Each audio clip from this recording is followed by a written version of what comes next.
Por décadas, uma pergunta silenciosa pairou sobre o Nordeste brasileiro. Como transportar uma produção gigantesca por uma região imensa, com poucas ferrovias e uma dependência histórica das rodovias? O problema parecia simples, mas na prática, ele ajudou a manter cidades distantes dos grandes mercados, aumentou os custos de transporte e limitou o potencial econômico de uma das regiões mais importantes do Brasil. Enquanto grandes áreas do país se conectavam por ferrovias, o Nordeste continuava dependendo em grande parte de longas viagens pelas estradas. Grãos, minérios, fertilizantes, combustíveis e outros produtos precisavam percorrer grandes distâncias até chegar aos mercados consumidores ou aos portos de exportação. E quanto maior a distância, maior o custo. Foi nesse cenário que surgiu uma das maiores promessas de infraestrutura da história do país. Uma ferrovia que deveria atravessar o sertão, conectar áreas produtoras aos grandes portos e criar um novo eixo econômico para o Nordeste. Seu nome: Ferrovia Transnordestina. No papel, o projeto parecia grandioso, uma linha de 1.206 quilômetros ligando Eliseu Martins, no Piauí, ao Porto do Pecém, no Ceará. Ao longo do caminho, 53 municípios seriam conectados, mas a ideia original era ainda mais ambiciosa. A ferrovia também deveria alcançar Suape, em Pernambuco. Isso transformaria a Transnordestina em algo muito maior do que uma simples linha férrea.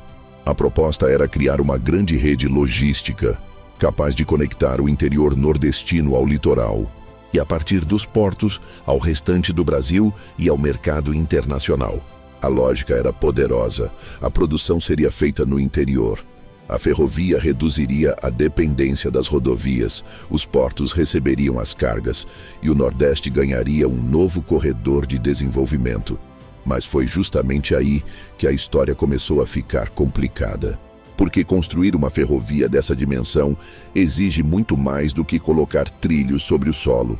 É preciso desapropriar áreas, construir pontes, túneis e viadutos, preparar o terreno, instalar sistemas operacionais e manter o financiamento durante anos. E quando um projeto atravessa centenas de quilômetros e diferentes estados, qualquer atraso pode gerar consequências em cadeia. Ao longo dos anos, a Transnordestina enfrentou mudanças de planejamento, dificuldades financeiras, problemas de execução e alterações no próprio projeto.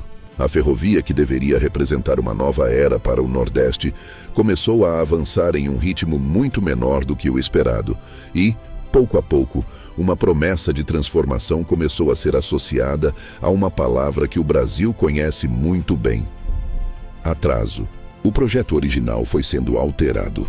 A conexão com Suape deixou de seguir o mesmo caminho da primeira fase, e a ferrovia passou a carregar uma contradição cada vez mais evidente. De um lado, uma obra considerada estratégica para o desenvolvimento regional. Do outro, uma construção que parecia incapaz de cumprir rapidamente aquilo que havia prometido. Durante anos, a pergunta permaneceu no ar: a Transnordestina realmente seria concluída? Ou se tornaria mais um daqueles grandes projetos brasileiros que começam cercados de expectativas e terminam presos em uma sucessão de adiamentos? O problema é que o tempo também custa dinheiro. Quanto mais uma obra demora, maiores podem ser os custos de construção, manutenção e financiamento. E enquanto os trilhos não chegam, produtores continuam dependendo de outras alternativas de transporte. É nesse ponto que a Transnordestina revela sua verdadeira importância. A ferrovia não foi criada apenas para transportar cargas. Ela foi pensada para alterar a geografia econômica do Nordeste. Uma região produtora pode ter terras, recursos naturais e capacidade de crescimento. Mas, se não conseguir transportar sua produção de forma competitiva, parte desse potencial permanece limitado. E essa era a batalha invisível por trás da ferrovia. Não era apenas uma disputa contra o deserto, as distâncias ou a complexidade da construção. Era uma disputa contra o custo logístico, contra a falta de conexão, contra décadas de dependência quase exclusiva das rodovias. Por muito tempo, a Transnordestina pareceu estar presa nesse conflito. A promessa existia, a necessidade também, mas a velocidade da obra não acompanhava a dimensão do desafio. Até que, depois de anos de incertezas, algo começou a mudar. A ferrovia entrou em uma nova fase. E, dessa vez, os sinais de avanço começaram a aparecer de maneira mais concreta. A mudança começou a ganhar força com a intensificação dos investimentos. O empreendimento passou a ser estimado em aproximadamente 15 bilhões de reais. Até março de 2026, cerca de 9,8 bilhões já haviam sido aplicados. E uma nova previsão oficial passou a dominar o futuro do projeto. A primeira fase, ligando o Porto do Pecém ao sertão do Piauí, poderá ser concluída em 2027. Depois de décadas de atrasos e incertezas, a Transnordestina finalmente entrou em uma fase de aceleração. Novos trechos foram entregues. A implantação da superestrutura avançou em lotes importantes.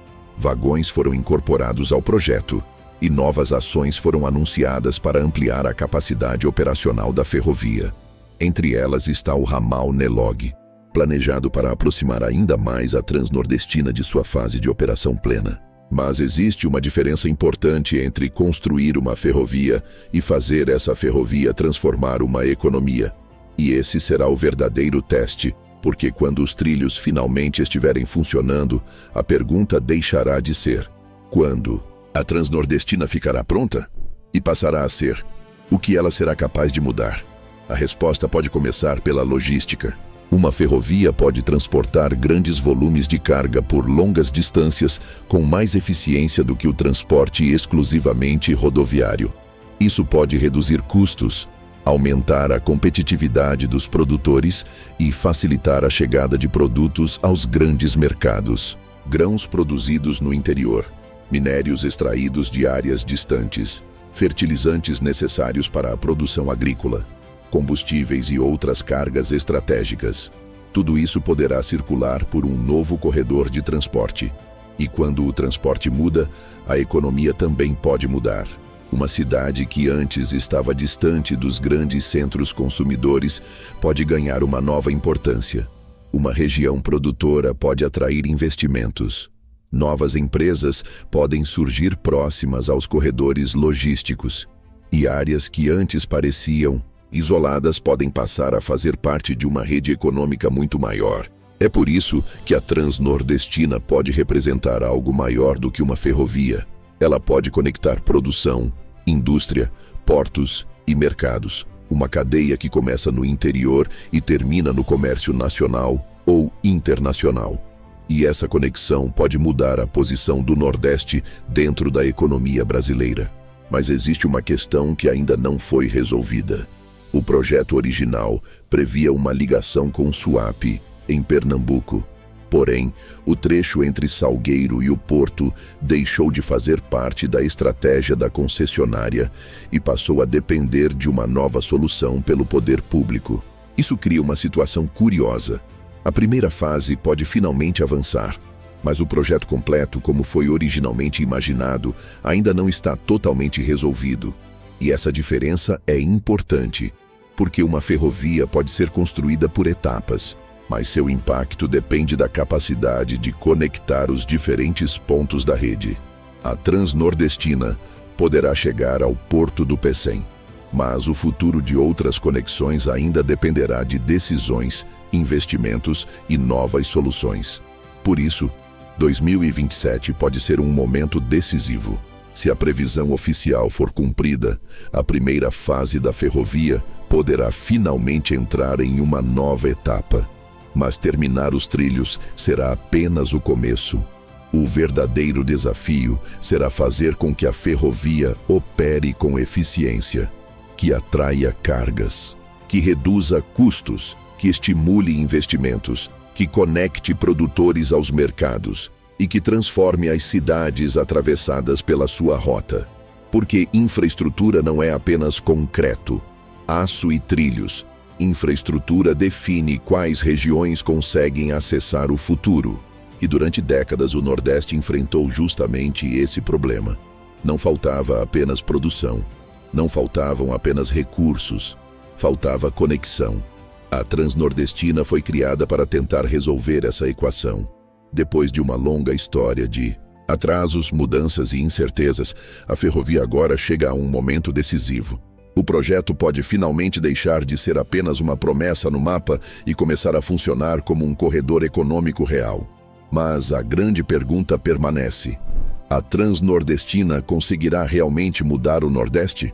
Ou a conclusão de sua primeira fase será apenas o início de uma nova batalha?